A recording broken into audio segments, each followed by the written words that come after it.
ומשה היה רועה צאן יתרו, חותנו כהן מדיין. וינהג את הצאן אחר המדבר, ויבוא אל הר האלוהים חורבה.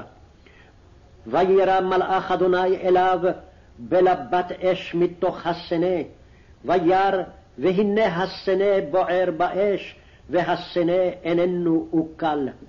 ויאמר משה, אסורה נא ואראה את המראה הגדול הזה, מדוע לא יבער הסנה?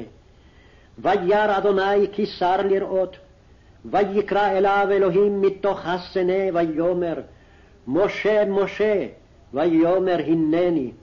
ויאמר, אל תקרב הלום, של נעליך מעל רגליך, כי המקום אשר אתה עומד עליו אדמת קודש הוא.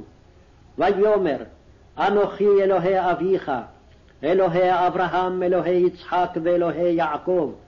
ויסתר משה פניו, כי ירא מהביט אל האלוהים.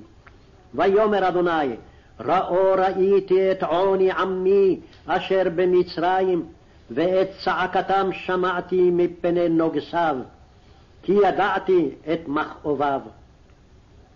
וארד להצילו מיד מצרים, ולהעלותו מן הארץ ההיא, אל ארץ טובה ורחבה, אל ארץ זבת חלב ודבש, אל מקום הכנעני והחיתי, והאמורי והפריזי, והחיבי והיבוסי. ויאמר משה אל האלוהים, הנה אנוכי בא אל בני ישראל, ואמרתי להם, אלוהי אבותיכם שלחני עליכם. ואמרו לי, מה שמו? מה אומר עליהם? ויאמר אלוהים אל משה, אהיה אשר אהיה. ויאמר, כה תאמר לבני ישראל, אהיה שלחני עליכם.